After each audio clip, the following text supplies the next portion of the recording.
La elección.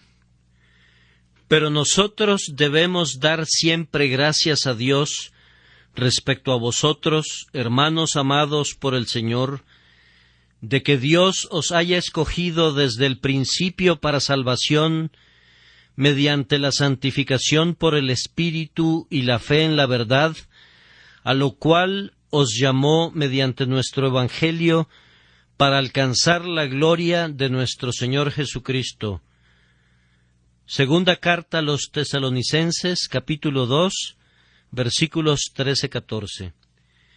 Si no hubiera ningún otro texto en la Sagrada Palabra excepto este, pienso que todos deberíamos estar obligados a recibir y reconocer la verdad de esta grandiosa y gloriosa doctrina de la eterna elección que Dios ha hecho de su familia. Pero parece que hay un prejuicio muy arraigado en la mente humana en contra de esta doctrina, y aunque la mayoría de las otras doctrinas son recibidas por los cristianos profesantes, algunas con cautela, otras con gozo, sin embargo, esta doctrina parece ser despreciada y descartada con frecuencia. En muchos de nuestros púlpitos se consideraría gran pecado y alta traición predicar un sermón sobre la elección, porque no podrían convertir su sermón en lo que ellos llaman un discurso práctico. Creo que ellos se han apartado de la verdad en este asunto. Cualquier cosa que Dios ha revelado, la ha revelado con un propósito. No hay absolutamente nada en la Escritura que no se pueda convertir, bajo la influencia del Espíritu de Dios, en un discurso práctico, pues toda la Escritura es inspirada por Dios y útil para algún propósito de provecho espiritual. Es verdad que no se puede convertir en un discurso sobre libre albedrío, eso lo sabemos muy bien, pero sí se puede convertir en un discurso sobre la gracia inmerecida, y el tema de la gracia inmerecida es de resultados prácticos cuando las verdaderas doctrinas del amor inmutable de Dios son presentadas para que obren en los corazones de los santos y de los pecadores. Ahora, yo confío que hoy algunos de ustedes que se asustan con el simple sonido de esta palabra dirán: voy a escucharla con objetividad, voy a hacer a un lado mis prejuicios, voy a oír simplemente lo que este hombre tiene que decir. No cierren sus oídos ni digan de entrada: es doctrina muy elevada. ¿Quién te ha autorizado a que la llames muy alta o muy baja? ¿Por qué te quieres oponer a la doctrina de Dios? Recuerda lo que les ocurrió a los muchachos que se burlaban del profeta de Dios, exclamando: «¡Calvo, sube! ¡Calvo, sube!». No digas nada en contra de las doctrinas de Dios, para evitar que salga del bosque una fiera y te devore a ti también. Hay otras calamidades además del manifiesto juicio del cielo. Ten cuidado que no caigan sobre tu cabeza. Haz a un lado tus prejuicios, escucha con calma, escucha desapasionadamente, oye lo que dice la Escritura, y cuando recibas la verdad, si a Dios le place revelarla y manifestarla a tu alma, que no te dé vergüenza confesarla. Confesar que ayer estabas equivocado es solamente reconocer que hoy eres un poco más sabio. Y en vez de que sea algo negativo para ti, da honor a tu juicio y demuestra que estás mejorando en el conocimiento de la verdad. Que no te dé vergüenza aprender y hacer a un lado tus viejas doctrinas y puntos de vista y adoptar eso que puedes ver de manera más clara en la palabra de Dios. Pero si no ves que esté aquí en la Biblia, sin importar lo que yo diga o a qué autoridades haga referencia, te suplico, por amor de tu alma, que rechaces lo que digo. Y si desde este púlpito alguna vez oyes cosas contrarias a la Sagrada Palabra, recuerda que la Biblia debe ser lo primero y el ministro de Dios debe estar sometido a ella. Nosotros no debemos estar por sobre la Biblia cuando predicamos, sino que debemos predicar con la Biblia sobre nuestras cabezas. Después de todo lo que hemos predicado, estamos muy conscientes que la montaña de la verdad es más alta de lo que nuestros ojos pueden discernir. Nubes y oscuridad rodean su cima y no podemos distinguir su pico más elevado. Sin embargo, vamos a tratar de predicar lo mejor que podamos. Pero como somos mortales y sujetos a equivocarnos, ustedes mismos deben juzgarlo todo. Probad los espíritus si son de Dios, y si estando de rodillas, reflexionando maduramente, ustedes son guiados a rechazar la elección, cosa que yo considero totalmente imposible, entonces deséchenla. No escuchen a quienes predican la elección, sino crean y confiesen aquello que ven que es la palabra de Dios. No puedo agregar nada más a manera de introducción. Entonces, en primer lugar, voy a referirme a la veracidad de esta doctrina de que Dios os haya escogido desde el principio para salvación. En segundo lugar, voy a tratar de demostrar que esta elección es absoluta.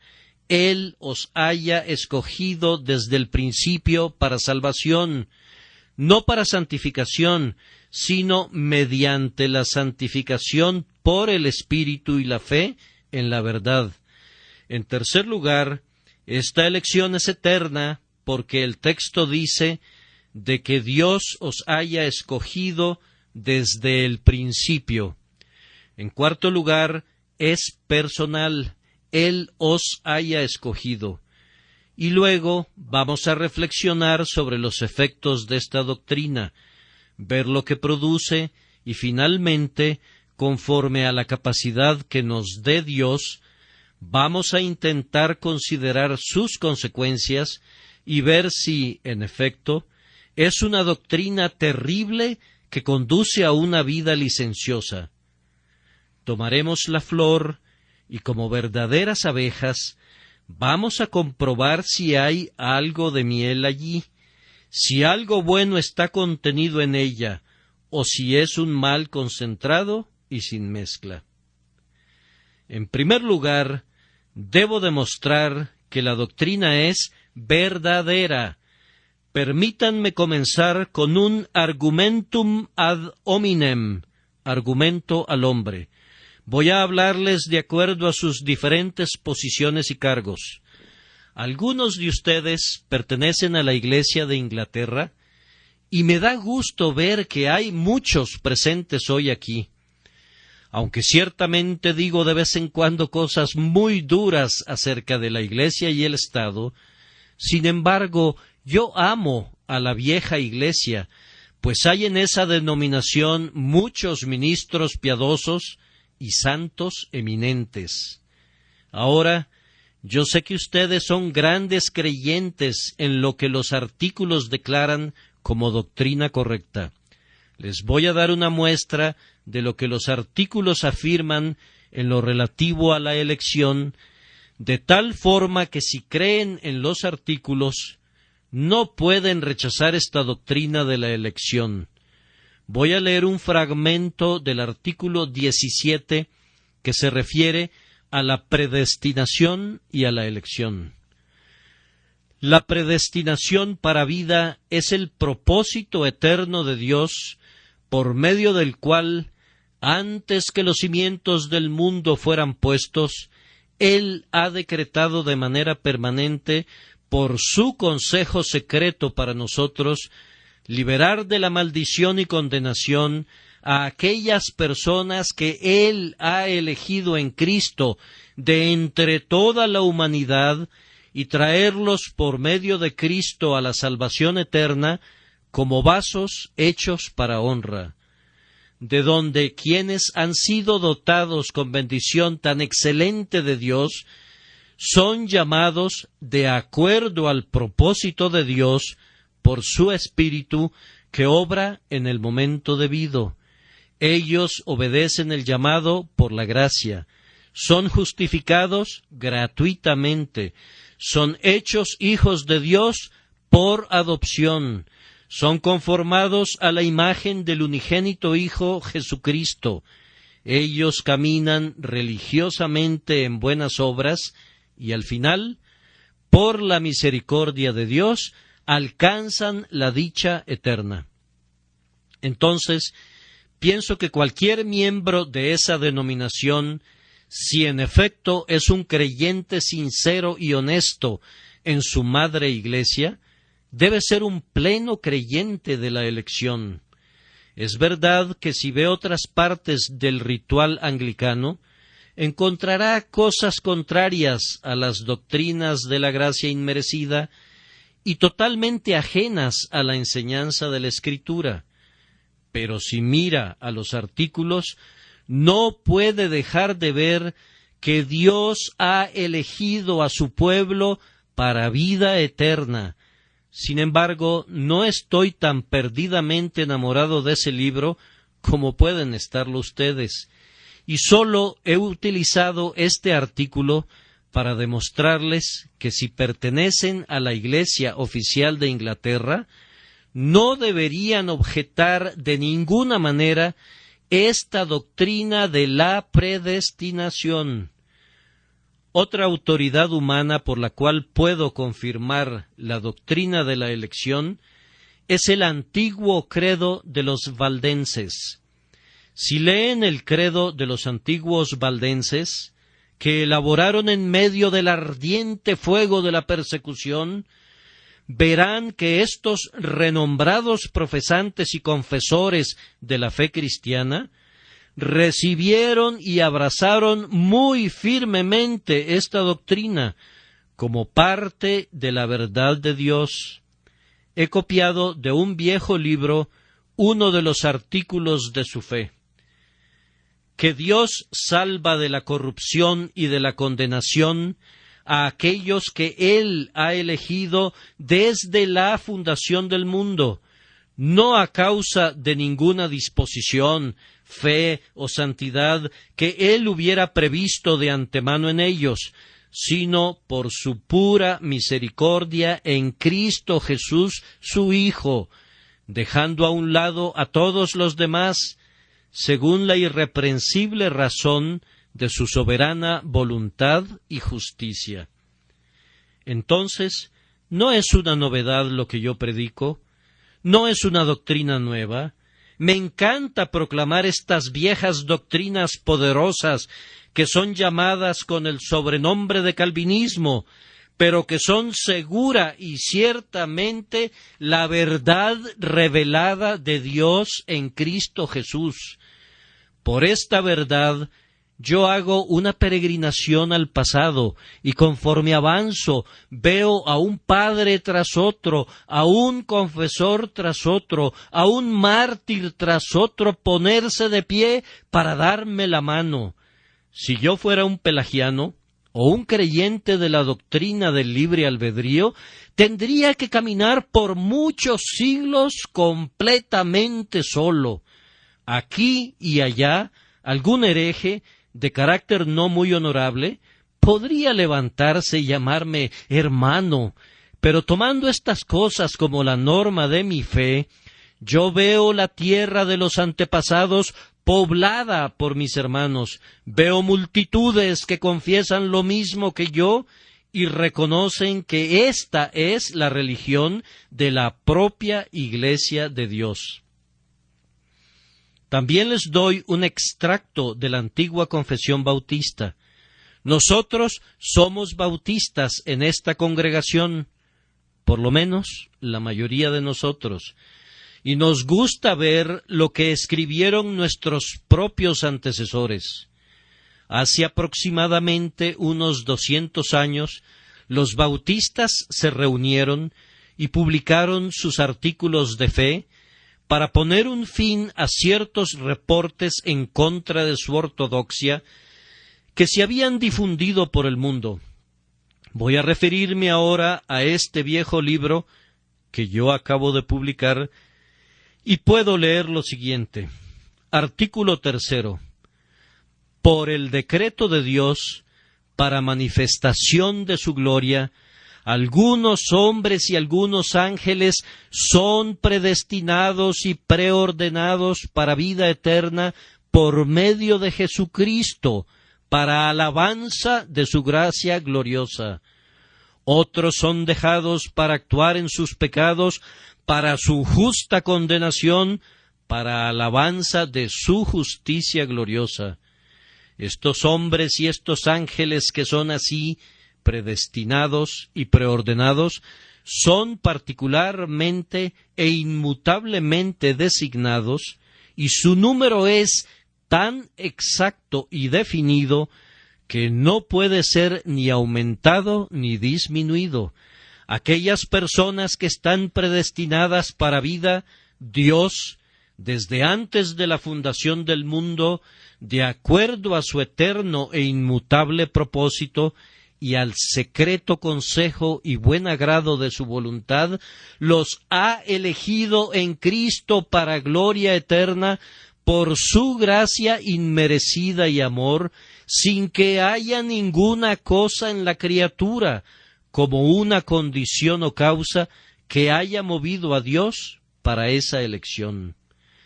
En lo que concierne a estas autoridades humanas, la verdad, no les doy mucha importancia. No me importa lo que digan, ya sea a favor o en contra de esta doctrina. Solamente me he referido a ellas como un tipo de confirmación de la fe de ustedes, para mostrarles que, a pesar de que me tachen de hereje y de hipercalvinista, tengo el respaldo de la antigüedad. Todo el pasado está de mi lado. El presente no me importa. Déjenme el pasado y tendré esperanza en el futuro. Si el presente me ataca, no me importa.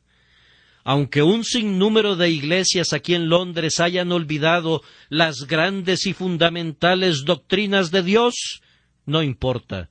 Si tan solo un pequeño grupo de nosotros nos quedamos solos, manteniendo firmemente la soberanía de nuestro Dios, si nuestros enemigos nos atacan, ay, y aun nuestros propios hermanos, que debieran ser nuestros amigos y colaboradores, no importa. Basta con que podamos contar con el pasado, el noble ejército de mártires, el glorioso escuadrón de los confesores, son nuestros amigos. Los testigos de la verdad vienen a defendernos.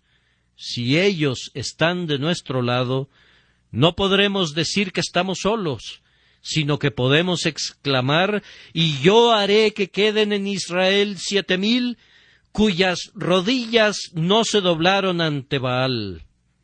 Pero lo mejor de todo es que Dios está con nosotros. La única gran verdad es siempre la Biblia, y únicamente la Biblia. Queridos oyentes, ustedes no creen en ningún otro libro que no sea la Biblia, ¿no es cierto? Si yo pudiera demostrar esto, basándome en todos los libros de la cristiandad, si yo pudiera recurrir a la biblioteca de Alejandría para comprobar su verdad, ¿no lo creerían más de lo que ustedes lo creen? Porque está en la palabra de Dios. He seleccionado unos cuantos textos para leerlos. Me gusta citar abundantemente los textos cuando temo que ustedes pueden desconfiar de una verdad, a fin de que estén lo suficientemente convencidos para que no haya lugar a dudas si es que en verdad no creen. Permítanme entonces mencionar un catálogo de textos en los que el pueblo de Dios es llamado elegido. Naturalmente, si el pueblo es llamado elegido, debe haber una elección.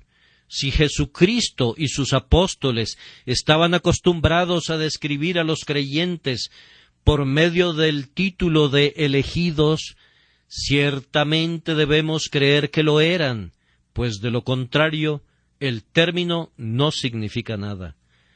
Jesucristo dice: «Y si el Señor no hubiese acortado aquellos días, nadie sería salvo, mas por causa de los escogidos que Él escogió, acortó aquellos días.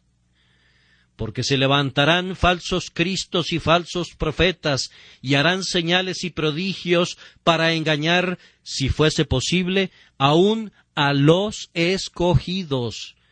Y entonces enviará sus ángeles y juntará a sus escogidos de los cuatro vientos, desde el extremo de la tierra hasta el extremo del cielo». Marcos capítulo 13, versículos 20, 22, 27. ¿Y acaso Dios no hará justicia a sus escogidos, que claman a Él día y noche? ¿Se tardará en responderles? Lucas 18, 7. Podríamos seleccionar muchos otros textos que contienen la palabra elegido, o escogido, o preordenado, o designado, o la frase mis ovejas, o alguna descripción similar, mostrando que el pueblo de Cristo es diferente del resto de la humanidad. Pero ustedes tienen sus concordancias, y no los voy a importunar con más textos. A través de las epístolas, los santos son constantemente llamados los elegidos. En su carta a los Colosenses, Pablo dice: «Vestíos, pues, como escogidos de Dios, santos y amados, de entrañable misericordia». Cuando le escribe a Tito, se llama a sí mismo Pablo, siervo de Dios y apóstol de Jesucristo, conforme a la fe de los escogidos.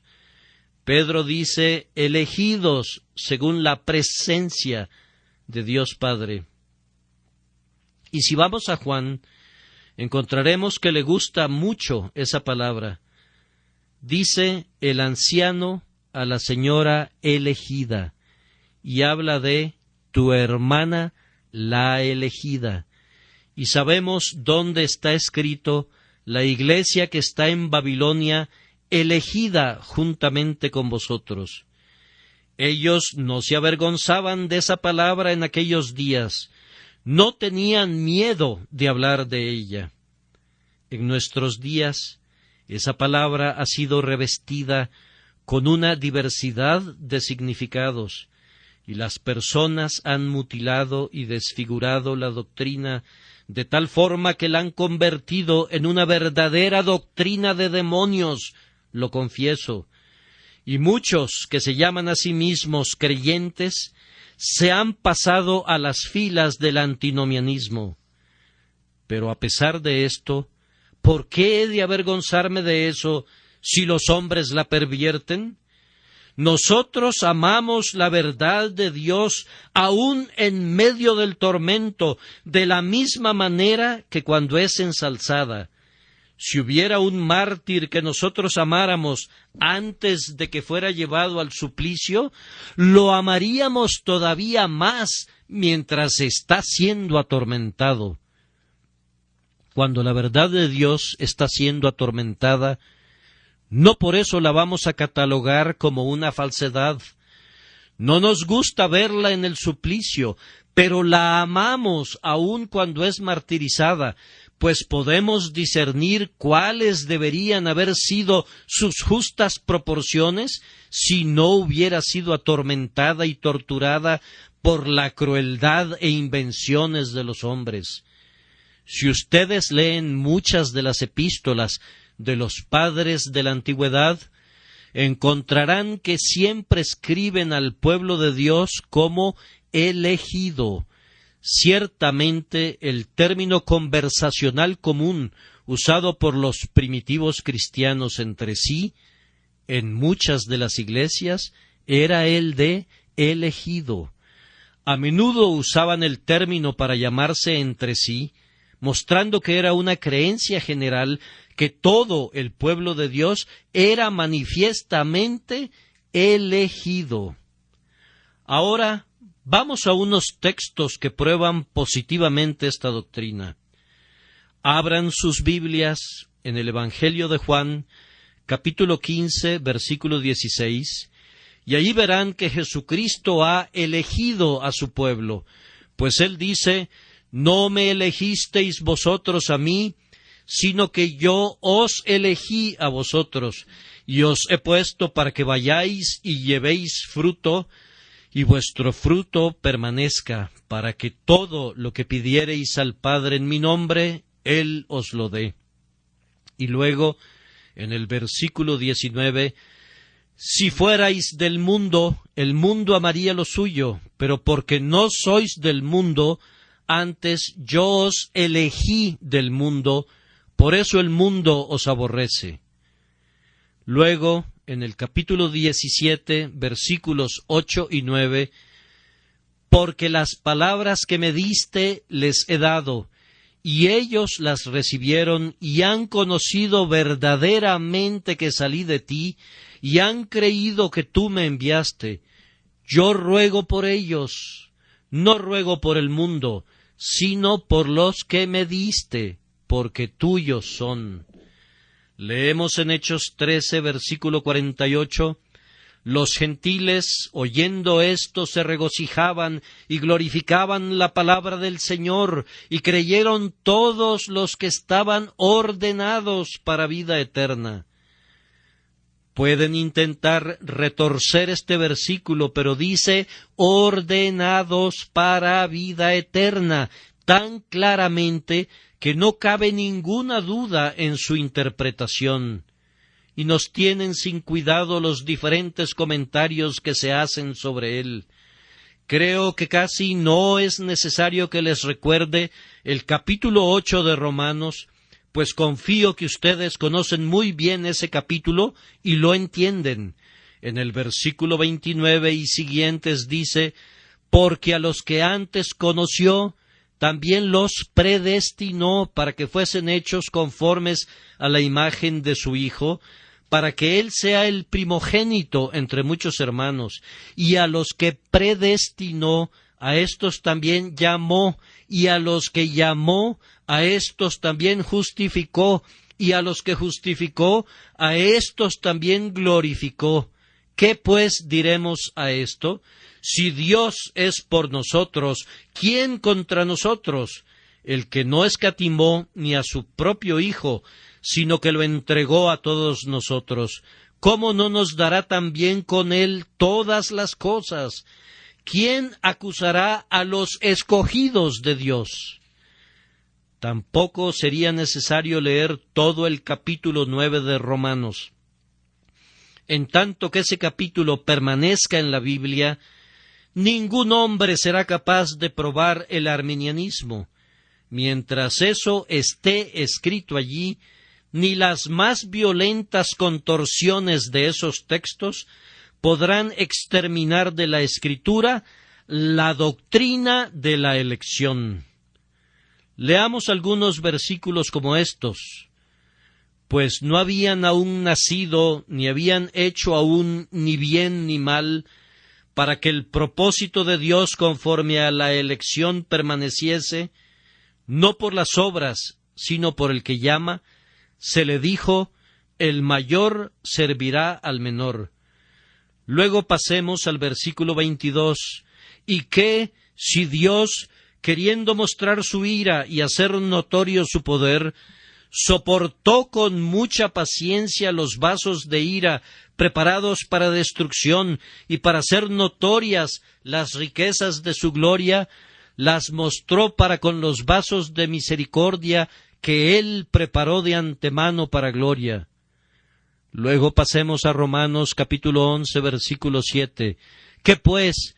Lo que buscaba Israel no lo ha alcanzado, pero los escogidos sí lo han alcanzado, y los demás fueron endurecidos». Y en el versículo 5 del mismo capítulo leemos: así también aún en este tiempo ha quedado un remanente escogido por gracia. Sin duda, todos ustedes recuerdan el pasaje de Primera de Corintios, capítulo 1, 26 al 29. Pues mirad, hermanos, vuestra vocación, que no sois muchos sabios según la carne, ni muchos poderosos, ni muchos nobles, sino que lo necio del mundo escogió Dios para avergonzar a los sabios, y lo débil del mundo escogió Dios para avergonzar a lo fuerte, y lo vil del mundo y lo menospreciado escogió Dios, y lo que no es, para deshacer lo que es, a fin de que nadie se jacte en su presencia. También recuerden el pasaje en Primera Tesalonicenses, capítulo 5, versículo 9, porque no nos ha puesto Dios para ira, sino para alcanzar salvación por medio de nuestro Señor Jesucristo. Y luego tienen el texto que estamos analizando, el cual, pienso, sería suficiente. Pero si necesitan más textos, pueden encontrarlos buscándolos con calma, si no hemos logrado eliminar sus sospechas de que esta doctrina no es verdadera. Me parece, amigos míos, que esta sobrecogedora cantidad de versículos debería hacer temblar a quienes se atreven a burlarse de esta doctrina. ¿Qué diremos de aquellos que a menudo la han despreciado y han negado su divinidad, que han atacado su justicia y se han atrevido a desafiar a Dios y lo llaman un tirano todopoderoso, cuando han escuchado que Él ha elegido a un número específico para vida eterna? ¿Puedes tú, que rechazas esa doctrina, quitarla de la Biblia? ¿Puedes tú tomar el cuchillo de Jehudí y extirparla de la palabra de Dios? ¿Quieres ser como la mujer a los pies de Salomón, que aceptó que el niño fuera dividido en 2 mitades para que puedas tener tu mitad? ¿Acaso no está aquí en la Escritura? ¿Y no es tu deber inclinarte ante ella y mansamente reconocer que no la entiendes, recibirla como la verdad, aunque no puedas entender su significado?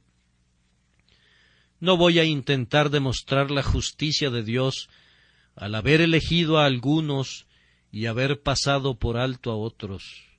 No me corresponde a mí vindicar a mi Señor. Él hablará por sí mismo y en efecto lo hace. Mas antes, oh hombre, ¿quién eres tú para que alterques con Dios? ¿Dirá el vaso de barro al que lo formó, ¿por qué me has hecho así? ¿O no tiene potestad el alfarero sobre el barro para hacer de la misma masa un vaso para honra y otro para deshonra? ¿Quién es aquel que dirá a su padre, ¿qué has engendrado? O a su madre, ¿qué has traído al mundo? Yo, Jehová, y ninguno más que yo, que formo la luz y creo las tinieblas, que hago la paz y creo la adversidad. Yo, Jehová, soy el que hago todo esto. ¿Quién eres tú para que alterques con Dios? Tiembla y besa su vara, inclínate y sométete a su cetro, no impugnes su justicia, ni denuncies sus actos ante tu propio tribunal, oh hombre. Pero hay quienes dicen, Dios es cruel cuando elige a uno y pasa por alto a otro. Entonces yo les preguntaría, ¿hay alguien el día de hoy que desea ser santo, que desea ser regenerado, que desea abandonar el pecado y caminar en santidad? Sí hay, dice alguien, yo quiero. Entonces Dios te ha elegido a ti. Sin embargo, otro dice, no, yo no quiero ser santo, no quiero dejar mis pasiones ni mis vicios. ¿Por qué te quejas entonces de que Dios no te haya elegido a ti? Pues si hubieras sido elegido, no te gustaría según lo estás confesando. Si Dios te hubiera elegido hoy a la santidad, tú dices que no te importa. ¿Acaso no estás reconociendo que prefieres la borrachera a la sobriedad, la deshonestidad a la honestidad? Amas los placeres de este mundo más que la religión. Entonces, ¿por qué te quejas que Dios no te haya elegido para la religión? Si amas la religión, Él te ha elegido para la religión. Si la deseas, Él te ha elegido para ella. Si no la deseas, ¿qué derecho tienes de decir que Dios debió haberte dado aquello que no deseas? Suponiendo que tuviera en mi mano algo que tú no valoras, y que yo dijera que se lo voy a dar a tal o cual persona, tú no tendrías ningún derecho de quejarte de que no te lo estoy dando a ti. No podrías ser tan necio de quejarte porque alguien más ha obtenido aquello que a ti no te importa para nada. De acuerdo a la propia confesión de ustedes, hay muchos que no quieren la religión, no quieren un nuevo corazón y un espíritu recto, no quieren el perdón de sus pecados, no quieren la santificación, no quieren ser elegidos a estas cosas. Entonces, ¿por qué se quejan? Ustedes consideran todo esto como cosas sin valor, y entonces, ¿por qué se quejan de Dios que ha dado esas cosas a quienes Él ha elegido? Si consideras que esas cosas son buenas y tienes deseos de ellas, entonces están disponibles para ti. Dios da abundantemente a todos aquellos que desean, y antes que nada, Él pone el deseo en ellos. De otra forma, nunca lo desearían. Si amas estas cosas, Él te ha elegido para ellas, y puedes obtenerlas. Pero si no es así, ¿quién eres tú para criticar a Dios cuando es tu propia voluntad desesperada la que te impide amar estas cosas, cuando es tu propio yo el que te hace odiarlas? Supongan que un hombre que va por la calle dice: «Qué lástima que no haya un asiento disponible para mí en la capilla, para poder oír lo que este hombre tiene que decir». Y supongan que dice: «Odio a ese predicador, no puedo soportar su doctrina, pero aún así es una lástima que no haya un asiento disponible para mí». ¿Esperarían ustedes que alguien diga eso? No, de inmediato dirían: «A ese hombre no le importa, ¿por qué habría de preocuparle que otros alcancen lo que valoran y que él desprecia?» ¿No amas la santidad? ¿No amas la justicia? Si Dios me ha elegido para estas cosas, ¿te ha ofendido por eso? «Ah, pero», dice alguien, «yo pensé que eso significa que Dios ha elegido a unos para ir al cielo y a otros para ir al infierno». Eso es algo totalmente diferente de la doctrina evangélica. Él ha elegido a unos hombres a la santidad y a la justicia, y por medio de ellas al cielo. No debes decir que los ha elegido simplemente para ir al cielo y a los otros para ir al infierno. Él te ha elegido para la santidad, si amas la santidad. Si cualquiera de ustedes quiere ser salvado por Jesucristo, Jesucristo le ha elegido para ser salvado. Si cualquiera de ustedes desea tener la salvación, ese ha sido elegido para la salvación si la desea sinceramente y ardientemente. Pero si tú no la deseas, ¿por qué habrías de ser tan ridículamente tonto de quejarte porque Dios da eso que no quieres a otras personas? De esta forma he tratado de decir algo en relación a la verdad de la doctrina de la elección. Y ahora, rápidamente, déjenme decirles que la elección es absoluta, esto es, no depende de lo que nosotros somos. El texto dice de que Dios os haya escogido desde el principio para salvación. Pero nuestros oponentes afirman que Dios elige a unos hombres porque son buenos, que los elige a causa de diversas obras que han hecho. Ahora, en respuesta a esto, nosotros preguntamos, ¿qué obras son esas por las que Dios elige a su pueblo? ¿Acaso es lo que llamamos comúnmente obras de la ley, obras de obediencia que la criatura puede llevar a cabo? Si es así, nosotros les respondemos, si los hombres no pueden ser justificados por las obras de la ley, no parece muy claro que puedan ser elegidos por las obras de la ley. Si no pueden ser justificados por sus buenas obras, tampoco pueden ser salvados por esas buenas obras. Por tanto, el decreto de la elección no pudo haber sido formado sobre la base de buenas obras. Pero, dicen otros, Dios lo eligió porque conocía de antemano su fe. Ahora, Dios es el que da la fe, por tanto, no pudo haberlos elegido a causa de su fe que Él conocía de antemano. Supongamos que hubiera 20 mendigos en la calle y yo determinara darle dinero a uno de ellos. ¿Podría alguien decir que yo decidí darle ese dinero, que yo elegí dárselo, porque conocía de antemano que él aceptaría ese dinero? Eso sería una tontería. De igual manera, decir que Dios eligió a unos hombres porque conocía de antemano que ellos habrían de tener la fe, que es la salvación en germen, sería tan absurdo que no vale la pena ni escucharlo. La fe es el don de Dios. Toda virtud viene de Él. Por tanto, la fe no pudo haberlo llevado a elegir a los hombres, porque es su don. La elección, estamos convencidos de ello, es absoluta y completamente independiente de las virtudes que adornan a los santos posteriormente.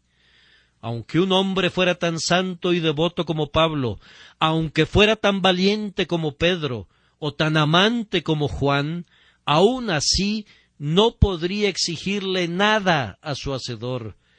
Todavía no he conocido a ningún santo de ninguna denominación que haya pensado que Dios lo salvó porque vio de antemano que tendría estas virtudes y méritos.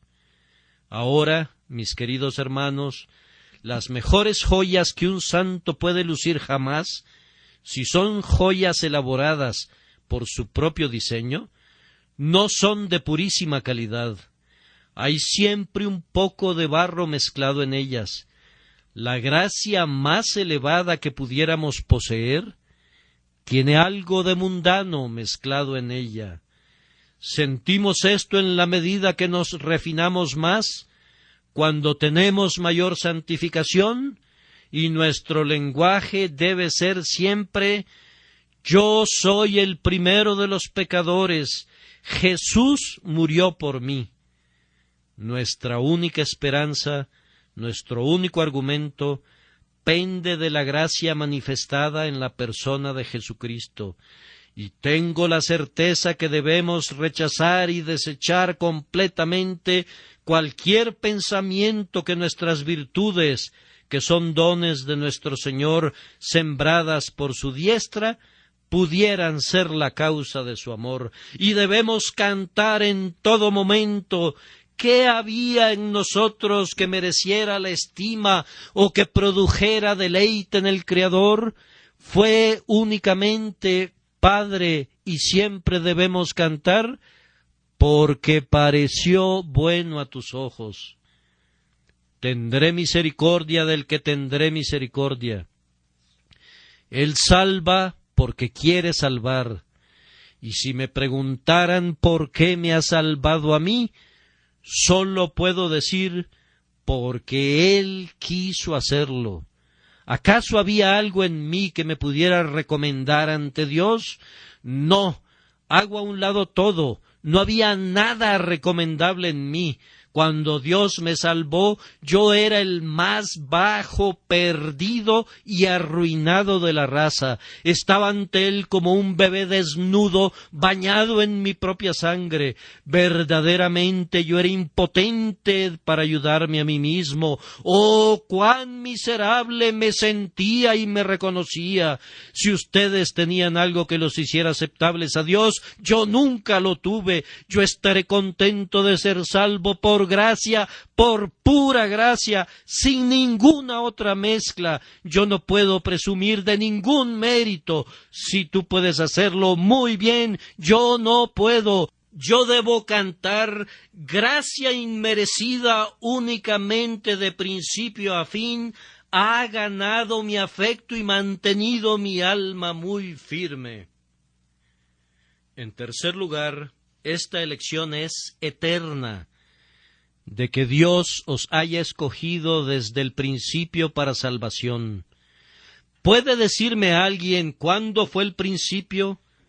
Hace años creíamos que el principio de este mundo fue cuando Adán fue creado, pero hemos descubierto que miles de años antes de eso, Dios estaba preparando la materia caótica para hacerla una adecuada morada para el hombre, poniendo razas de criaturas sobre la tierra que murieron y dejaron tras sí las marcas de su obra y su maravillosa habilidad antes de crear al hombre. Pero eso no fue el principio, pues la revelación apunta a un período cuando este mundo fue formado, a los días cuando las estrellas matutinas fueron engendradas, cuando como gotas de rocío con los dedos de la mañana, las estrellas y las constelaciones cayeron goteando de la mano de Dios, cuando de sus propios labios salió la palabra que puso en marcha a las pesadas órbitas, cuando con su propia mano envió los cometas, que como rayos vagaron por el cielo hasta encontrar un día su propia esfera.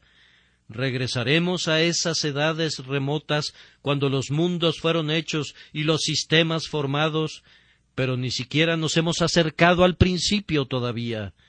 Hasta que no hayamos ido al tiempo cuando todo el universo dormía en la mente de Dios y no había nacido todavía, hasta que entremos en la eternidad donde Dios el Creador vivía solo y todas las cosas dormían dentro de Él. Toda la creación descansaba en su omnipotente pensamiento gigantesco. No habremos todavía adivinado el principio. Podemos caminar hacia atrás y atrás y atrás a lo largo de todas las edades. Podemos volver, si se nos permite usar esas extrañas palabras, a lo largo de eternidades enteras y, sin embargo, nunca llegar al principio. Nuestras alas se podrían cansar, nuestra imaginación se podría extinguir y, aunque pudiera superar al rayo que brilla majestuosamente con poder y velocidad, pronto se cansaría, mucho antes de poder alcanzar el principio. Pero Dios eligió a su pueblo desde el principio, cuando el intocado éter no había sido sacudido por el aleteo del primer ángel, cuando el espacio no tenía orillas, o más aún cuando no existía, cuando reinaba el silencio universal y ni una sola voz ni ningún susurro turbaba la solemnidad del silencio, cuando no había ningún ser, ni movimiento, ni tiempo, ni nada, sino solo Dios, solo en su eternidad, cuando no se escuchaba el himno de ningún ángel y no se tenía la asistencia de los querubines, mucho antes que nacieran los seres vivientes o que las ruedas de la carroza de Jehová fueran formadas, aún antes, en el principio era el Verbo, y en el principio el pueblo de Dios era uno con el Verbo, y en el principio Él los escogió para vida eterna. Entonces nuestra elección es eterna. No me voy a detener para demostrar esto. Solamente paso por estos pensamientos de manera rápida para beneficio de los jóvenes principiantes, para que puedan entender lo que queremos decir por elección eterna y absoluta. A continuación, La elección es personal. Aquí también nuestros oponentes han intentado derribar la elección diciéndonos que es una elección de naciones y no de personas. Pero aquí el apóstol nos dice: Dios os ha escogido desde el principio. Decir que Dios no ha elegido a personas, sino a naciones, es la tergiversación más miserable que se haya hecho sobre la tierra, pues la mismísima objeción que se presenta en contra de la elección de personas se puede presentar en contra de la elección de una nación. Si no fuera justo elegir a una persona, sería todavía más injusto elegir a una nación, puesto que las naciones no son sino la unión de multitudes de personas, y elegir a una nación parecería todavía un crimen mayor y gigantesco, si la elección fuera un crimen, que elegir a una persona. Ciertamente elegir a 10,000 sería considerado algo peor que elegir a uno. Distinguir a toda una nación del resto de la humanidad parece una mayor extravagancia en los actos de la divina soberanía que elegir a un pobre mortal y pasar por alto a otro. Pero, ¿qué son las naciones sino hombres? ¿Qué son los pueblos enteros sino combinaciones de diferentes unidades? Una nación está constituida por ese individuo, y por ese otro, y por aquel otro. Y si me dices que Dios eligió a los judíos, yo respondo entonces que Él eligió a este judío, y a ese judío, y a aquel judío. Y si tú dices que Él elige a Inglaterra, entonces yo digo que Él elige a este hombre inglés, y a ese hombre inglés, y a aquel hombre inglés. Así que, después de todo, se trata de la misma cosa. Entonces, la elección es personal. Así debe ser. Cualquiera que lea este texto y otros textos similares, verá que la Escritura continuamente habla del pueblo de Dios, considerando a cada individuo, y habla de todos ellos como siendo los sujetos especiales de la elección. Hijos somos de Dios por la elección, los que creemos en Jesucristo, por un designio eterno, gracia soberana recibimos aquí. Sabemos que es una elección personal. El otro pensamiento es, pues mi tiempo vuela rápidamente y me impide detenerme sobre estos puntos, que la elección produce buenos resultados, de que Dios os haya escogido desde el principio para salvación, mediante la santificación por el Espíritu y la fe en la verdad. ¿Cuántos hombres confunden completamente la doctrina de la elección? ¿Y cómo hierve mi alma cuando recuerdo los terribles males que se han acumulado por la perversión y el rechazo de esa gloriosa porción de la verdad gloriosa de Dios? ¿Cuántos no hay por allí que se han dicho a sí mismos: yo soy un elegido, y se han sentado perezosamente, y peor aún han dicho: yo soy el elegido de Dios, y con ambas manos han hecho la maldad? Rápidamente han corrido a todo tipo de inmundicia, porque han dicho: yo soy el escogido de Dios, y por tanto, independientemente de mis obras, puedo vivir como se me dé la gana y hacer lo que yo quiera. Oh, amados, permítanme solemnemente advertir a cada uno de ustedes que no lleven esa verdad muy lejos, o más bien, que no conviertan esa verdad en un error, pues no la podemos estirar mucho. Podemos pasar por sobre los límites de la verdad. Podemos convertir eso que tenía la intención de ser dulce para nuestro consuelo en una terrible mezcolanza para nuestra destrucción. Les digo que ha habido miles de personas que han ido a la ruina por entender de manera equivocada la elección, que han dicho: Dios me ha elegido para el cielo y para la vida eterna. Pero a ellos se les ha olvidado que está escrito que Dios los ha elegido mediante la santificación por el Espíritu y la fe en la verdad. Esta es la elección de Dios, una elección para santificación y para fe. Dios elige a su pueblo para que sea santo y para que sea un pueblo de creyentes. ¿Cuántos de mis oyentes son creyentes? ¿Cuántos miembros de mi congregación pueden poner su mano en el corazón y decir, yo confío en Dios que he sido santificado? ¿Hay alguien entre ustedes que pueda decir, yo soy un elegido, mientras yo pueda recordarle cómo blasfemó la semana pasada? Uno de ustedes dice, yo confío ser uno de los elegidos, pero yo le recuerdo acerca de un acto de depravación cometido dentro de los últimos 6 días. Alguien más dice, yo soy un elegido, pero yo puedo mirarle a la cara y decirle, elegido, tú no eres más que un maldito hipócrita. Otros dirán, yo soy elegido, pero yo puedo recordarles que ellos se olvidan del propiciatorio y no oran. Oh, amados hermanos, nunca piensen que son elegidos a menos que sean santos. Pueden venir a Cristo como pecadores, pero no pueden venir a Cristo como personas elegidas mientras no puedan ver su santidad. No malinterpreten lo que estoy diciendo. No digan yo soy un elegido, pensando que pueden vivir en pecado. Eso es imposible. Los elegidos de Dios son santos.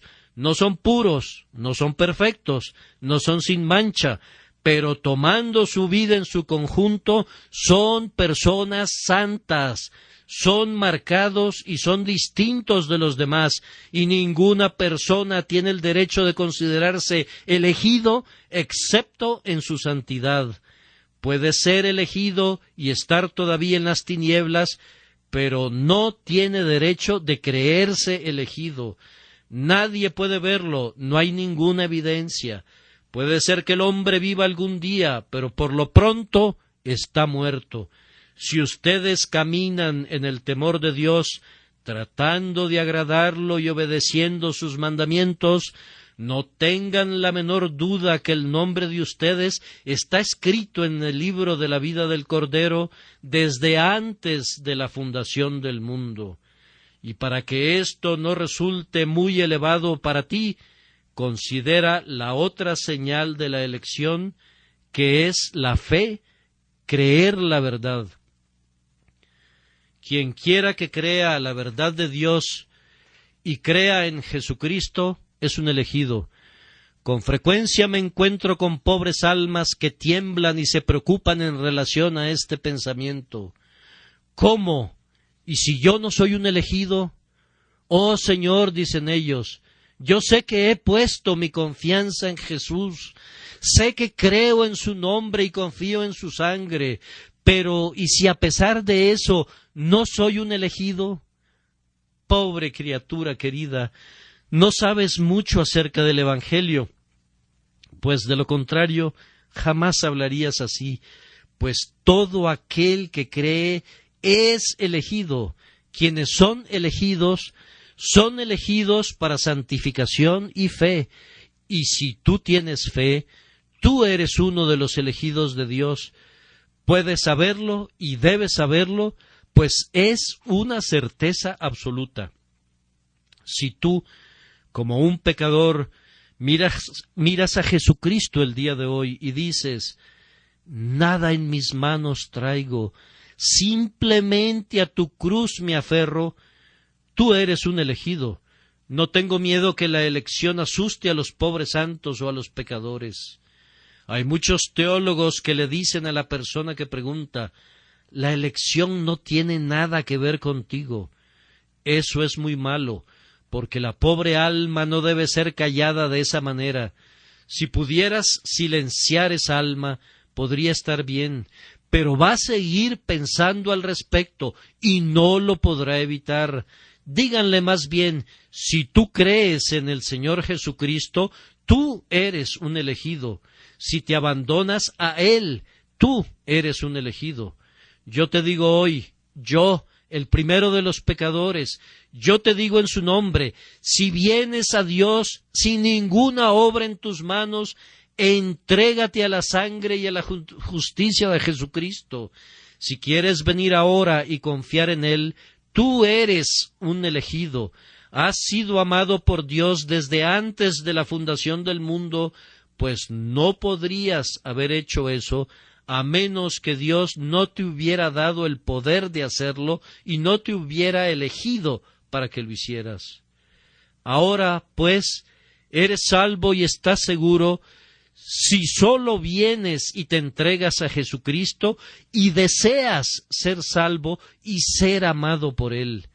Pero no pienses de ninguna manera que algún hombre puede ser salvo sin fe y sin santidad.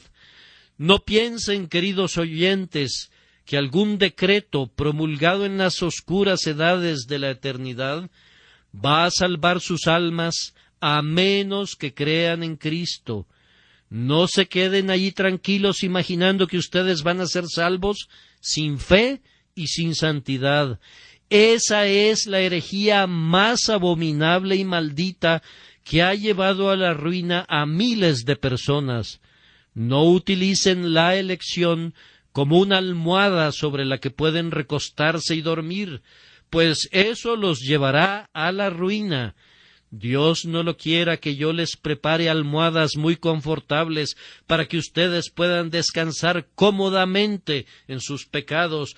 Pecador, no hay nada en la Biblia que pueda atenuar tus pecados, pero si estás condenado, oh hombre, si estás perdida, oh mujer, tú no vas a encontrar en esta Biblia ni una gota que refresque tu lengua, ni una doctrina que disminuya tu culpa. Tu condenación será enteramente por tu culpa y tu pecado será merecidamente recompensado porque tú crees que no estás condenado. Pero vosotros no creéis porque no sois de mis ovejas y no queréis venir a mí para que tengáis vida. No se imaginen que la elección excusa el pecado. No sueñen con eso, ni se arrullen en la dulce complacencia del pensamiento de su irresponsabilidad. Ustedes son responsables. Debemos proclamar ambas cosas. Debemos aceptar la soberanía divina y debemos reconocer la responsabilidad humana. Debemos aceptar la elección, pero debemos hablar a sus corazones. Debemos proclamar la verdad de Dios ante ustedes. Debemos hablarles a ustedes y recordarles esto, que si bien es cierto que está escrito, en mí está tu ayuda, también está escrito, te perdiste, oh Israel. Ahora, finalmente, ¿cuáles son las verdaderas y legítimas tendencias de un correcto concepto de la doctrina de la elección? Primero, les diré cómo moverá a los santos la doctrina de la elección bajo la bendición de Dios, y en segundo lugar, ¿qué hará por los pecadores si Dios bendice esa doctrina a favor de ellos? Primero, yo pienso que para un santo es una de las doctrinas más despojadoras de todo el mundo, para quitar toda la confianza en la carne y toda seguridad en cualquier otra cosa excepto en Jesucristo. Cuán a menudo nos envolvemos en nuestra justicia propia y nos adornamos con las falsas perlas y las piedras preciosas de nuestras propias obras y logros. Comenzamos a decir, ahora voy a ser salvo, porque poseo esta evidencia y la otra. En vez de eso, solamente la fe desnuda salva. Esa fe, y únicamente ella, nos une al Cordero sin tomar en cuenta las obras, aunque la fe produce obras. Cuán a menudo nos recargamos en alguna obra que no es la de nuestro amado y confiamos en algún poder que no es el poder que viene de lo alto. Entonces, si queremos despojarnos de este falso poder, debemos considerar la elección. Haz una pausa, alma mía, y considera esto. Dios te ha amado antes de que tuvieras un ser. Dios te amó cuando estabas muerto en tus delitos y pecados, y envió a su Hijo para que muriera por ti. Él te compró con su preciosa sangre antes de que pudieras balbucear su nombre. ¿Acaso, entonces, puedes estar orgulloso? Repito, no conozco nada que sea más humillante para nosotros que esta doctrina de la elección. A veces me he postrado ante ella mientras trato de comprenderla. He abierto mis alas y como el águila me he remontado hacia el sol. Mi ojo ha sido firme y mi ala vigorosa durante un tiempo, pero conforme me acercaba a ella, un pensamiento se adueñaba de mí. Dios os ha escogido desde el principio para salvación. Y me he perdido en su resplandor, he sentido vértigo ante ese poderoso pensamiento, y de esa altura que marea se ha desplomado mi alma, postrada y quebrantada, balbuciendo: Señor, yo no soy nada, soy menos que nada. ¿Por qué yo? ¿Por qué yo? Queridos amigos, si quieren ser humillados, estudien la elección, pues los hará humildes bajo la influencia del Espíritu de Dios. Aquel que está orgulloso de su elección no es un elegido, y aquel que es humillado por ella puede creer que es elegido. Tiene todas las razones para creer que lo es, pues uno de los efectos más benditos de la elección es que nos ayuda a humillarnos ante Dios. De nuevo, la elección en el cristiano debe hacerlo muy intrépido y muy osado. Nadie será tan intrépido como aquel que cree que es un elegido de Dios. ¿Qué le importan a él los hombres si es elegido por su Hacedor? ¿Qué le importan los gorjeos despreciables de algunos gorrioncitos cuando sabe que él es un águila de categoría real? ¿Acaso le importará que el mendigo lo señale cuando corre por sus venas la sangre real del cielo? Si toda la tierra se levanta en armas, él habita en perfecta paz, pues él está en el lugar secreto del tabernáculo del Todopoderoso. Yo soy de Dios, afirma. Yo soy diferente a los demás hombres. Ellos son de una raza inferior. ¿Acaso no soy noble? ¿Acaso no soy uno de los aristócratas del cielo? ¿Acaso no está escrito mi nombre en el libro de Dios? ¿Le preocupa al mundo? De ninguna manera. Como el león no se preocupa por el ladrido del perro, él sonríe frente a sus enemigos, y cuando éstos se le acercan demasiado, se mueve y los hace pedazos. ¿Qué le importan sus enemigos? Se mueve entre sus adversarios como un gigante, mientras los hombrecillos caminan mirándolo hacia arriba sin entenderlo. Su rostro es de hierro, su corazón es de pedernal. ¿Qué le importan los hombres? Más aún, si una rechifla universal se levantara desde todo el mundo, él se sonreiría de eso, pues diría: el que ha hecho de Dios su refugio encontrará su más segura morada. Soy uno de sus elegidos, soy escogido de Dios y estimado, y aunque el mundo me aborrezca, no tengo miedo. Ah, ustedes que confiesan la fe, pero que están con el mundo, algunos de ustedes son tan flexibles como los sauces. Hay pocos cristianos como robles hoy día que pueden resistir la tormenta, y les diré por qué. Es porque ustedes mismos no creen que son elegidos. El hombre que sabe que es elegido será demasiado orgulloso para pecar. No se humillará para cometer los actos que hace la gente común. El creyente de esta verdad dirá: que yo comprometa mis principios, que yo cambie mi doctrina, que haga a un lado mis puntos de vista, que esconda lo que creo que es cierto. No, puesto que yo sé que soy uno de los elegidos de Dios, aun ante los ataques de los hombres, voy a decir la verdad de Dios sin importarme lo que digan los hombres. Nada puede hacer a un hombre más osado que sentir que es un elegido de Dios. Quien sabe que ha sido elegido de Dios no temblará ni tendrá miedo. Más aún, la elección nos hace santos. Nada puede hacer a un cristiano más santo bajo la influencia llena de gracia del Espíritu Santo que el pensamiento que él es elegido. ¿Pecaré yo, dice, sabiendo que Dios me ha elegido a mí? ¿Acaso voy a transgredir después de tanto amor? ¿Acaso me apartaré después de tanta misericordia y tierna bondad? No, mi Dios, puesto que tú me has elegido, yo te amaré, yo viviré para ti, ya que tú, mi Dios eterno, te has convertido en mi Padre.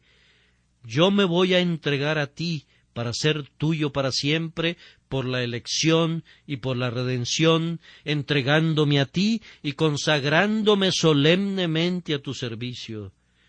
Y ahora, por último, para los inconversos, ¿qué les dice la elección a ustedes?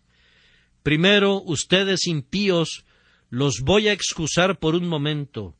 Hay muchos de ustedes a quienes no les gusta la elección, y yo no puedo culparlos por ello, pues he escuchado a muchos predicadores predicar sobre la elección que han terminado diciendo: no tengo ni una palabra que decir al pecador.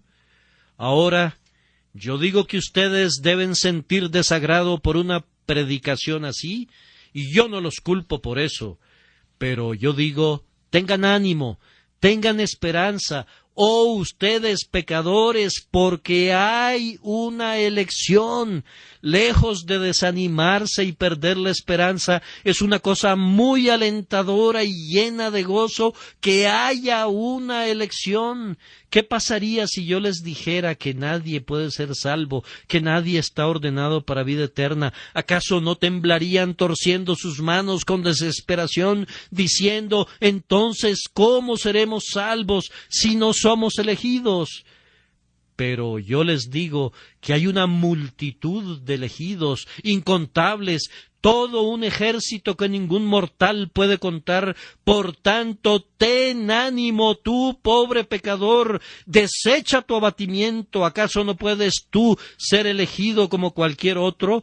Pues hay innumerables muchedumbres de elegidos, hay gozo y consuelo para ti. Por tanto, no solo te pido que tengas ánimo, sino que vayas y pruebes al Señor. Recuerda que si no fueras elegido, no perderías nada al hacerlo.